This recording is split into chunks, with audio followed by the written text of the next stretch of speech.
Somewhere high up in the north, in the vast and barren terrains of the tundra, lives a very mysterious animal. Often symbolic of wisdom, historically revered as a medium between the worlds. The snowy owl, best known by fans of Harry Potter. In some years, it undertakes the long journey westwards to Europe, sometimes to Germany. Why does it exert itself to such extremes?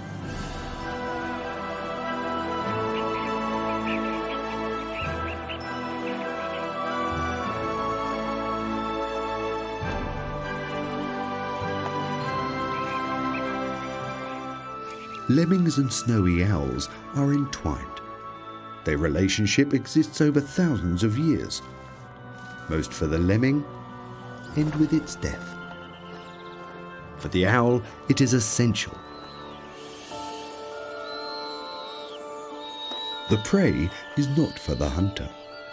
His mate is waiting. The pair have 4 offspring to rear.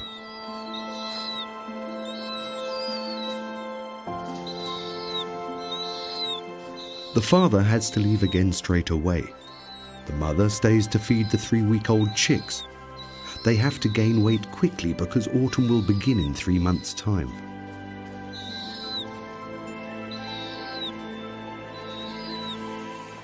In the land of the snowy owl, the sun won't set for many weeks, and thus, quite untypically for owls, it hunts in the daylight. Its eyes are accustomed to it. Nothing escapes its attention. Watching and waiting, that is its strategy. But not for waterfowls. They're not so well suited for the chicks. The owl is waiting for the lemming above all else.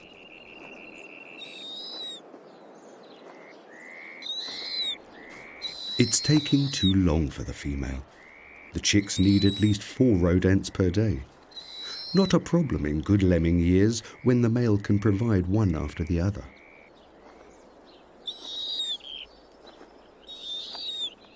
Then the owls can manage to raise up to 11 offspring.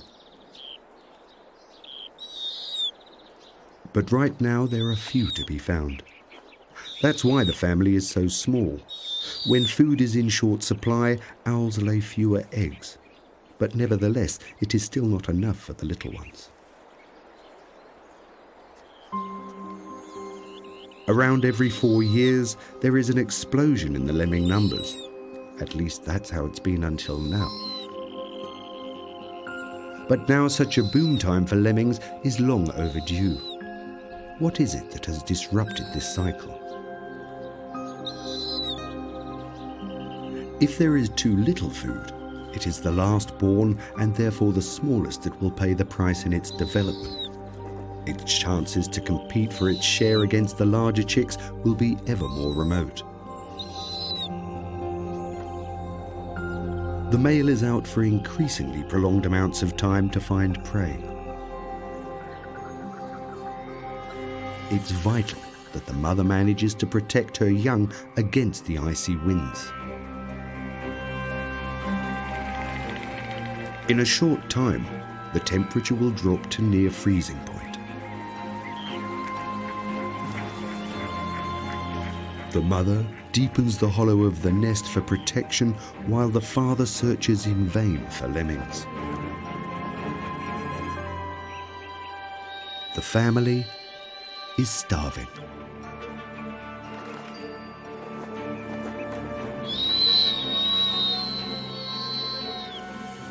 It's as if the lemmings have been swallowed up by the ground. The mother has nothing more to offer the pleas of her nestling.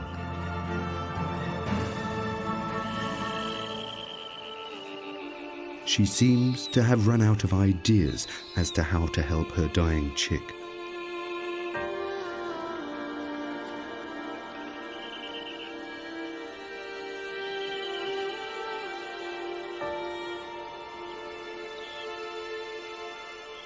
The adults can deal with far lower temperatures. But for the smallest, in these circumstances, there is no chance.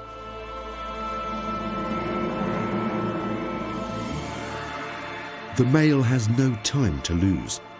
He has to make sure at least that the other chicks survive. The owl will feed the dead chick to the other chicks. Every form of nutrition is imperative as long as the male continues to have problems.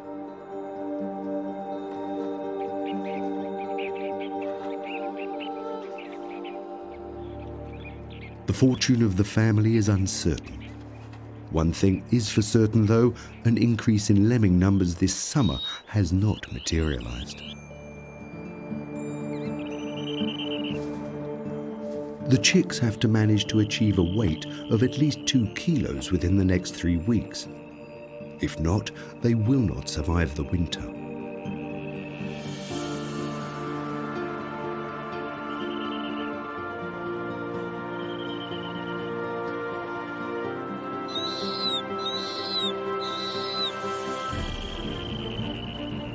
The fog hardly clears at all. Already in the middle of August, it is autumn. The geese begin their escape to the south. Snowy owls, however, are not migratory birds. They remain where they are.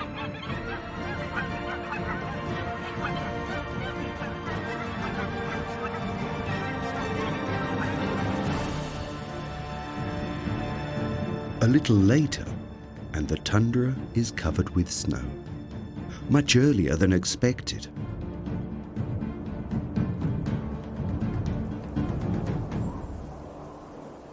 The landscape is in the grip of temperatures that sink to -40 degrees Celsius.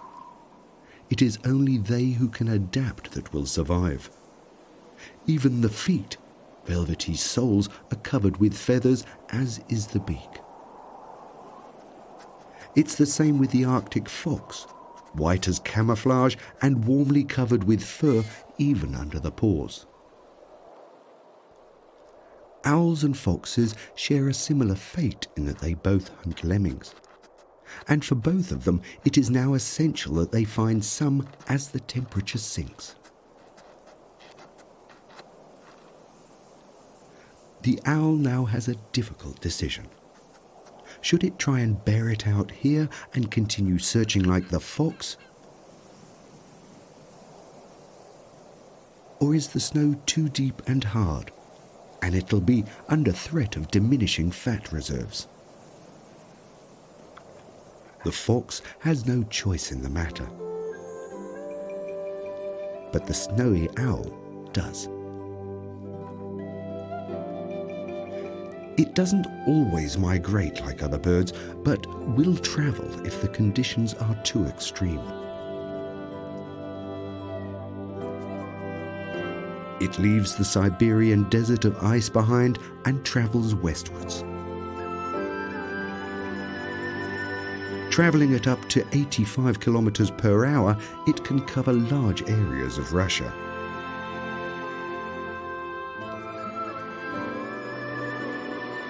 Ahead lay the fells of North Scandinavia, 2,500 kilometers away from its breeding grounds.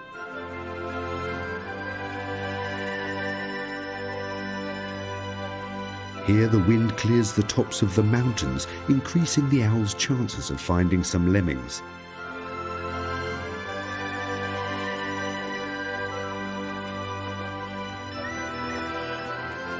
The open terrain is an invitation to rest. The owl needs the clear view for its hunting. The stranger's presence doesn't go unnoticed. However, the reindeers soon return their attentions to the arduous process of uncovering moss and lichen. The secret as to why they don't suffer from hypothermia lies with their large snouts. The icy air warms up through the long nasal passage, and the heat is retained when they breathe out. Their wide hooves act like snowshoes and prevent the animal from sinking too deeply into the snow. But the true master of walking on snow is the alpine rabbit. With its white fur and smaller ears, it's perfectly suited to the subpolar environment. This elegant snowshoe sprinter would be the perfect catch for the owl, if only it wasn't so very quick. What else is on offer? Snow grouse. They've spent the night in a well-insulated snow chamber, a bit like an igloo. But hunger has forced them to leave their cover together. Many eyes are their best protection to survive. The owl observes them attentively. However, its attentions don't go unnoticed.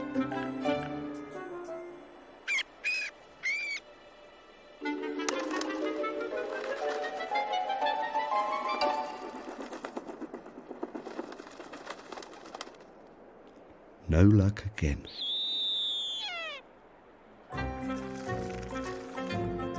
Finally, a mountain lemming. A little more bespeckled than its brown cousin in Siberia, but just as delicious. It's collecting grasses and lichen to stock up its pantry under the snow.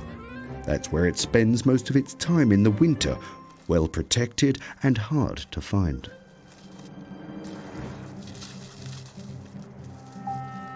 The snowy owl must use its chance.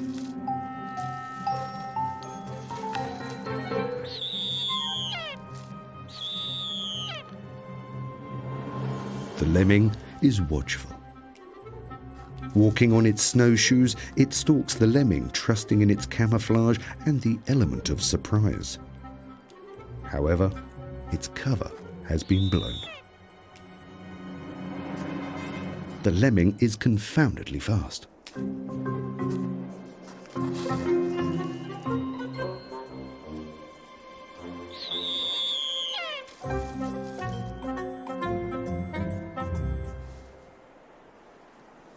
Another attempt is for now out of the question.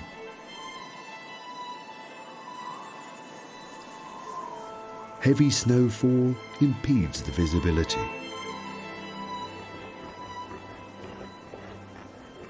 This is the beginning of a very hard time, even for the reindeer who are so well used to the cold.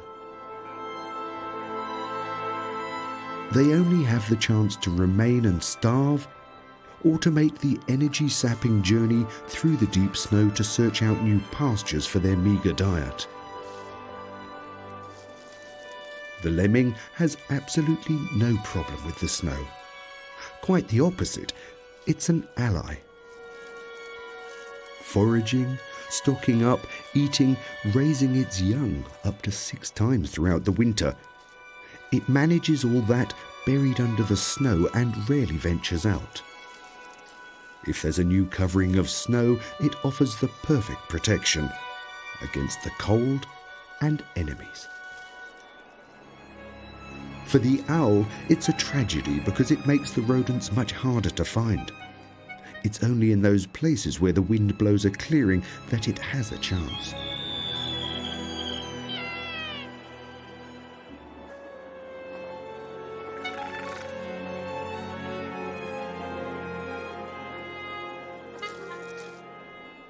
The first attempt.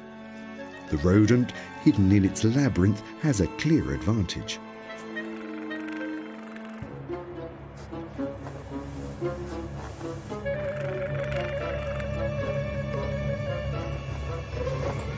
And it's no stranger to protecting himself. Deep snow hunting, it seems, is not for the owl. The reindeer leave the inhospitable terrain. The snowy owl is also forced to move on. Indeed, the perennial aviator will cover the circumference of the pole throughout the winter in search of nourishment. If it doesn't meet with success, the journey will be very risky.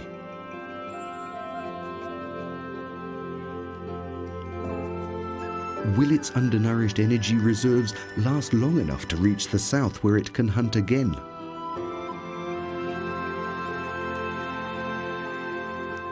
The energy-sapping flight is grueling. A short catch in between could be much needed, but here also the snow is far too deep. The great grey owl shows how to be a good deep snow hunter. It seeks out the mice from above and makes its approach silently gliding before plunging the last meters with full force, landing deep in the snow. Although only around 2 kilos in weight, it manages to pinpointedly capture its prey up to 40 centimeters under the snow. The competition lurks in the background. The supply of mice is small, but the hunger is big. Every little bit counts in the winter. The hunter has already swallowed his well-earned rewards, but it takes a while for his competition to notice.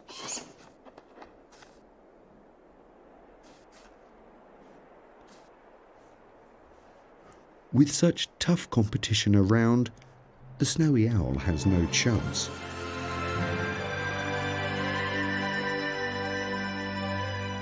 It has to leave the tiger's forests behind.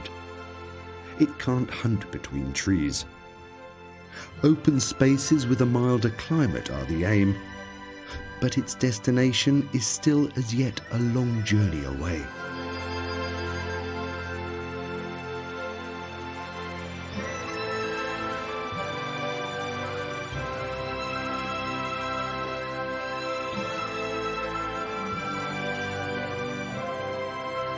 After a further 500 kilometers, it has still not crossed the undesirable coniferous forest. Exhausted, it stops for a rest. As dusk approaches, the forest of the trolls is suddenly awake. Millions of bramblings are heading south and are looking for a place to rest for the night.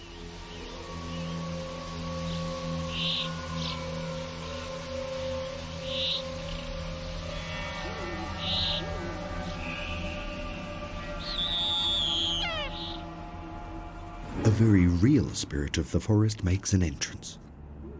The snowy owl must heed him attentively. He could be very dangerous. A wolverine. This giant marten can cover up to 45 kilometers in a night in its relentless search for food. In the winter, it'll eat anything it can find. Nothing escapes its highly tuned sense of smell. A leftover carcass distracts its attentions.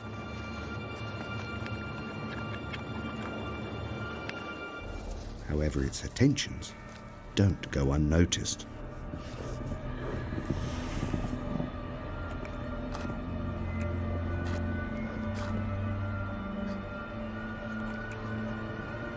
The lynx is not impressed when it discovers someone hunting on its terrain. The wolverine thinks better of it and ambles on.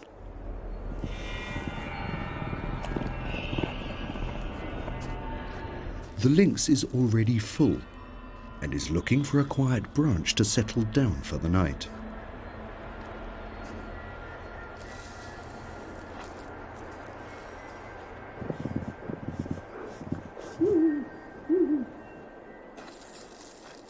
Taken. The lynx decides not to trouble itself with an argumentative owl. Long and cold hours lay ahead of the owl.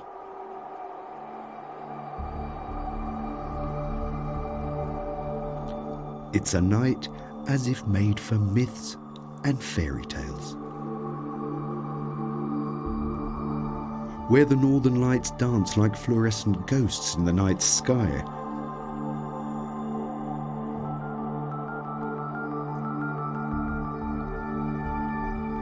Perhaps the myths about the ambassadors to the other side stem from such nights as this. They are the stuff of J.K. Rowling's creation Hedwig, the messenger owl in Harry Potter's magical world.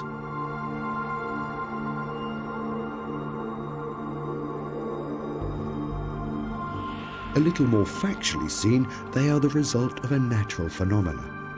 The solar wind's highly charged particles collide with the Earth's atmosphere, triggering the atoms into this majestic play of light.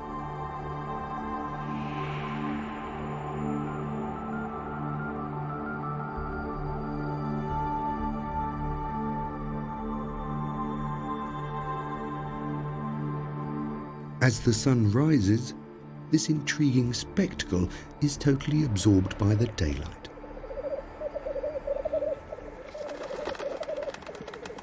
The starting gun for the black grouse, who come to the same place year after year to perform their communal courtship rituals.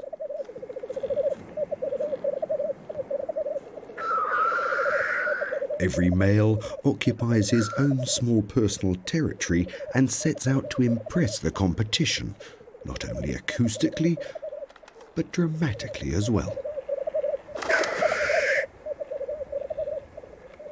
The red wattles above the eyes swell up for the annual occasion. The oldest and the highest ranking occupy the centre of the courting arena.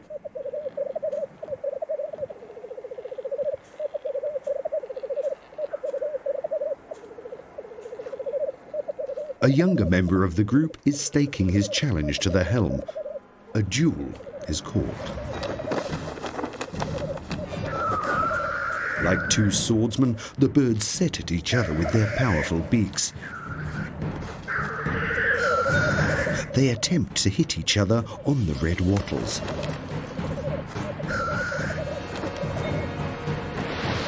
A direct hit. The younger has managed to grab hold of the older.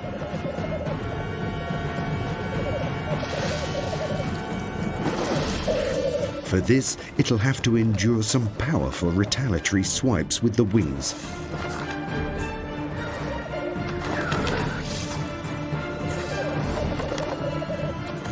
With this duel, both young and old can be displumed. It will only be the winner who is allowed to mate with the females. It seems grouse won't be on the menu for breakfast.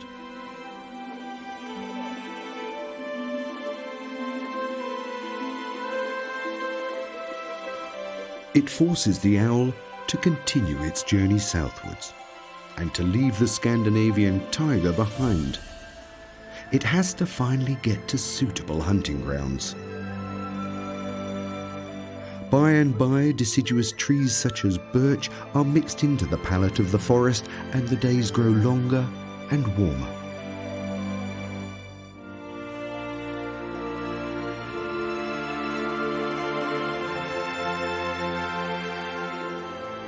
After another 10 days' flight, it finally reaches the North Sea on the south coast of Scandinavia. However, instead of finding a large stretch of open water with resting seabirds beneath, there is nothing else but an icy desert. This year, the Arctic temperatures have even gripped the expanse's moderate climbs. Across Denmark, land of the Vikings, the picture remains the same. 5,000 kilometers now lay behind it. It's only as it reaches the Wadden Sea around the German North Sea islands that things look better. In between the tidal ways swim schools of flounders without the protection of ice. Has it finally reached its goal?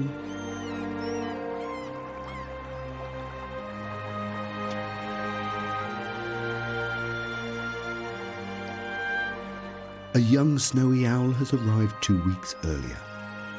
Although less experienced, the younger birds intuitively set off for the journey earlier. It's found a fully set table on Germany's North Sea coast. Seabirds as far as the eye can see.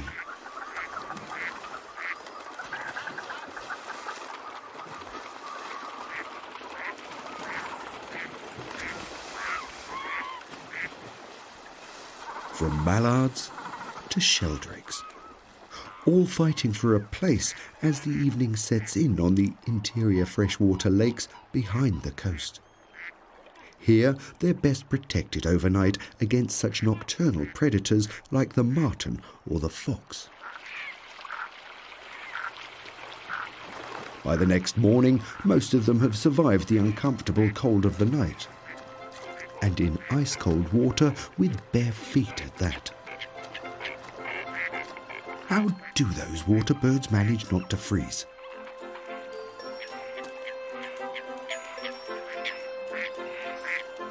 Astonishingly enough, they actually lose very little heat on the ice. They're equipped with a perfect heat exchange system in their legs. Warm blood flows downwards and the cold blood upwards.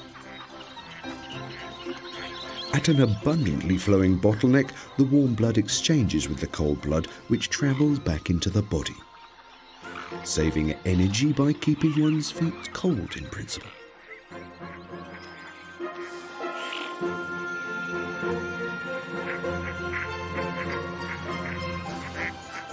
Without such an ingenious heat recovery system, the smaller birds above all else would quickly freeze. But despite this impressive wonder of nature, the birds are constantly under pressure throughout the winter not to starve. The grey heron normally hunts fish. However, when the waters are frozen, a plan B is needed. It keeps its eyes on the sheldrakes, fish hunters like itself. Perhaps he can wrangle something out of them. The smew comes from far away, from Siberia, like the snowy owl, which is watching on as ever.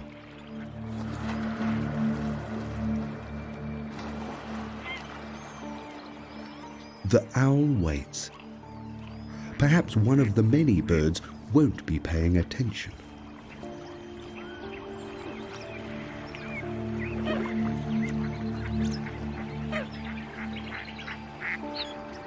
This solitary duck, perhaps.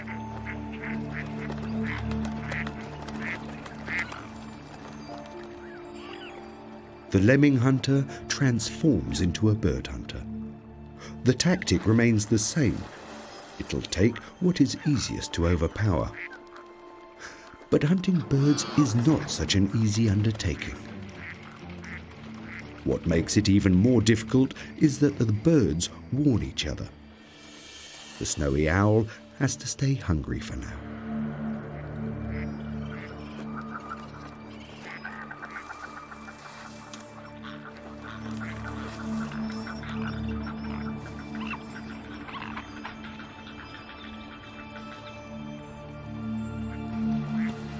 A sheldrake is having a bit more luck with its catch.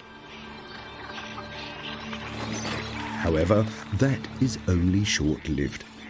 Here, thievery is the order of the day. Thieves abound everywhere.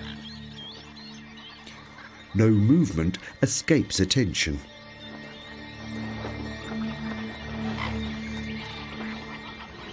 Albeit, when two are having a dispute, the third one reaps the benefits.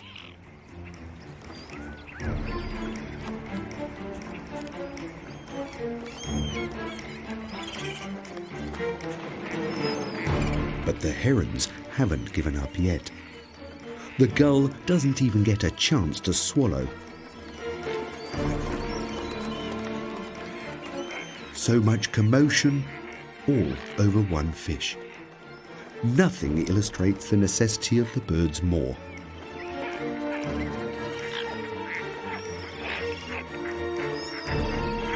It's not absolutely the strongest that perseveres here, but more they with the most cunning. The clever gull swallows the fish straight away.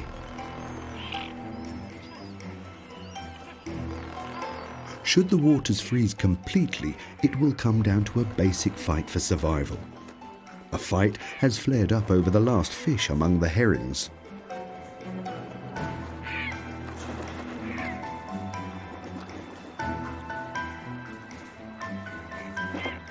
no rule is barred in the bird's efforts to stop the other swallowing. They who run out of steam to struggle will die.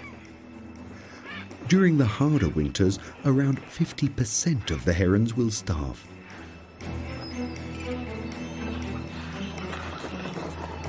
Only the most resourceful of them will survive.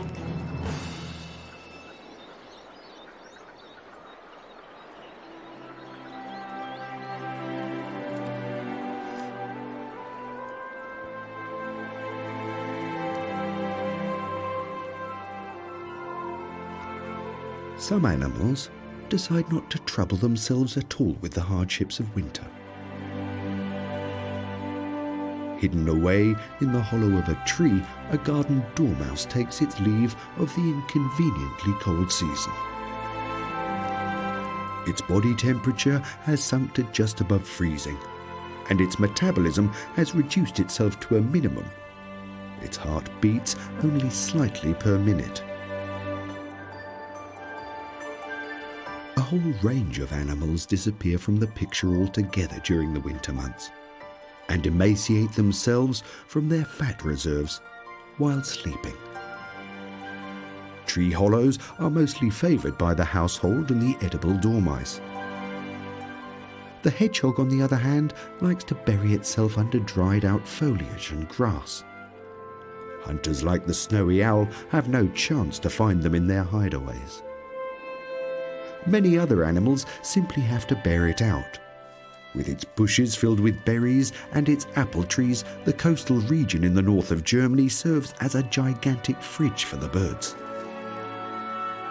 Fieldfares and the common blackbirds absolutely love the rich frozen fare. Apples contain large amounts of sweet fructose and are good sources of energy. Every apple harvested could be a lifesaver.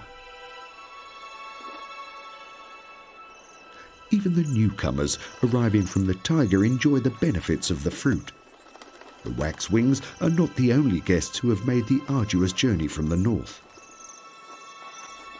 The older snowy owl arrives on the scene. Famished after a flight of nearly 5,000 kilometers, it is in urgent need of nutrition. But the partridges are all too aware.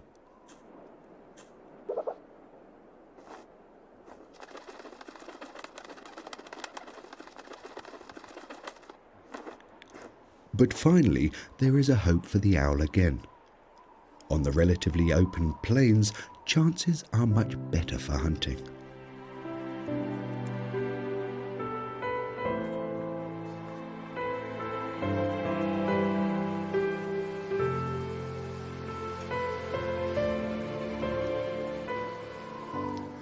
A 100 years ago, the snowy owl's numbers were much larger in Central Europe. Today, it is extremely rare. Some even come as stowaways. During a storm in 2014, 5 American owls found shelter on a ship bound for Europe. From board, they flew over the Netherlands and back home again. A modern winter's fairy tale.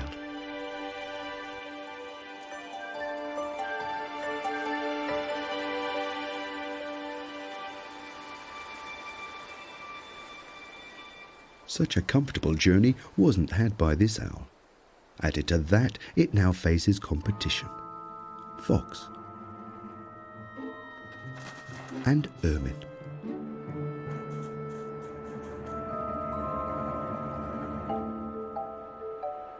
All are chasing the same thing, the mouse. The ermine looks as if it could have a plan. What could be the reason for this sprightly little romp? The fox is taking its time. It's monitoring for slight sounds beneath the snow.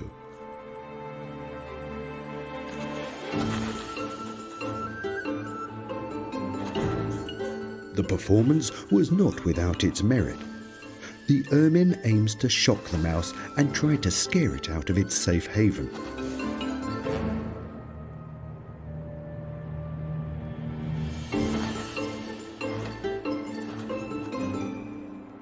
And it works.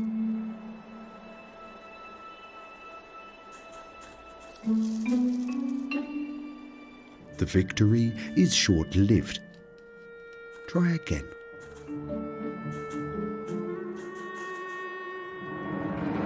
Very fortunate for the patient guest.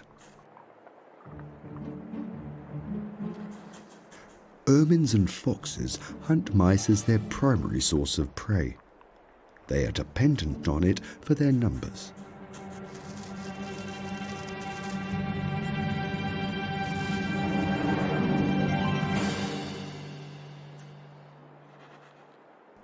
As ever, the snowy owl watches on.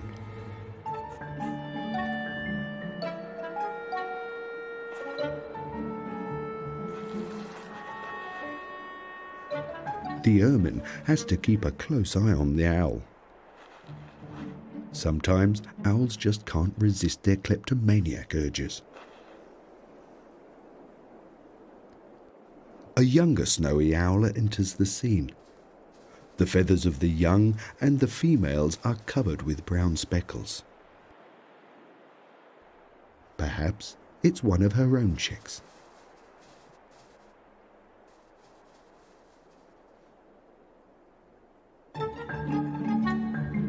The ermine has had enough for the day. End of the show.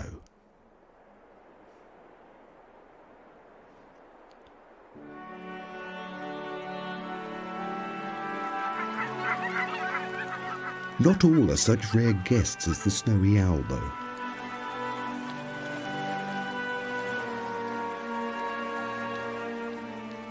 Whooper swans rest in their thousands in the north of Germany before undertaking their return journey to the Siberian taiga.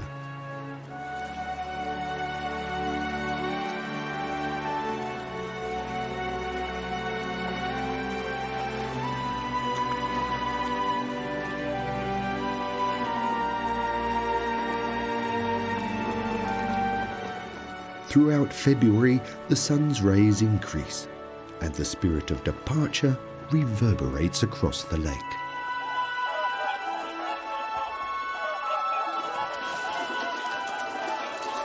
Getting 11 kilos off the surface is a job in itself.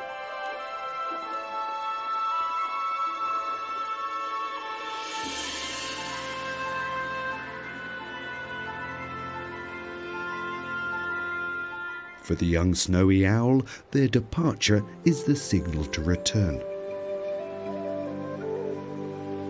It takes the route along the Baltic coast.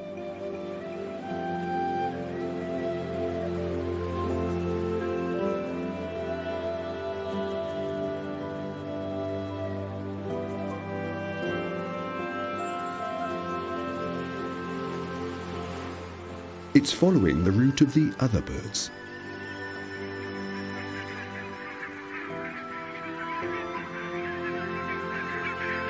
The best hunting chances are wherever they choose to take a break.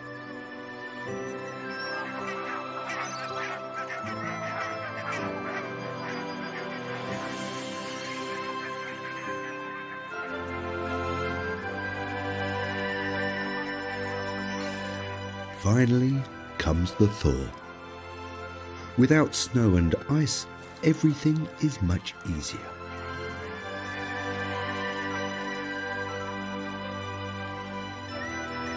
Hunting strategies suddenly change.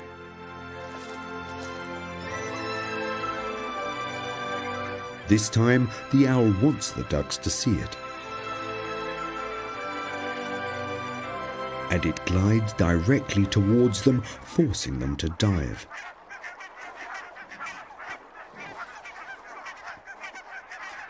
It hovers above with patience.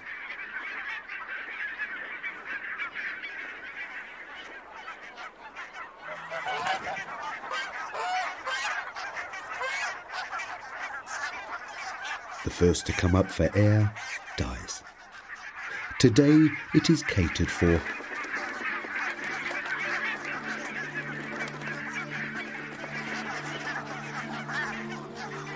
Around 50,000 barnacle geese now set off for their Arctic breeding grounds.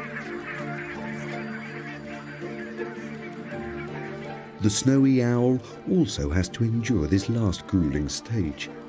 Over 4,000 kilometers passing via the Arctic Circle. An unusually hard northern winter has led the owl to Europe. However, such years will become less common. Who knows if it'll find its way to these shores again? Climate change will also have an effect on its life. The cyclical lemming outbreak in many regions of the tundra has dropped drastically over the last 20 years. A possible reason is the rise in temperature in the Arctic. At present, it is around 1 degree centigrade per decade. The winters become shorter and more clement.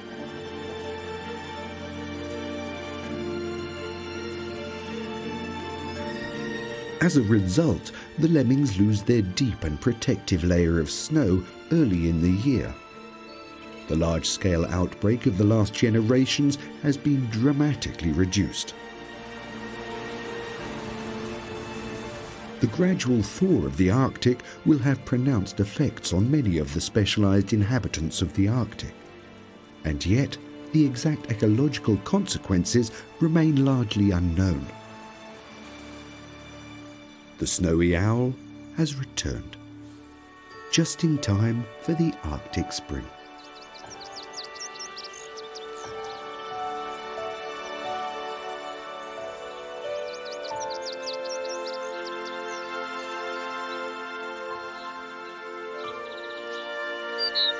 The Lapland longspur is at the height of its mating season. When the cotton grasses' heads are formed, the first half of the 6-week Arctic summer has already passed. The birds have to hurry in rearing their new offspring.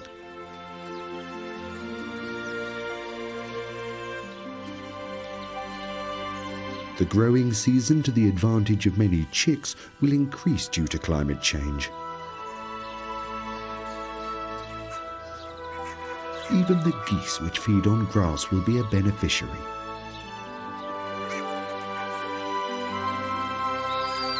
The snowy owls have yet again a small family this year. Now, as before, they're dependent on their supply of lemmings.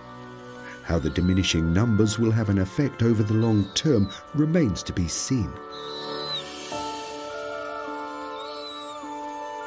On the other hand, perhaps they won't be forced to fly so far south as a result of the milder Arctic winter.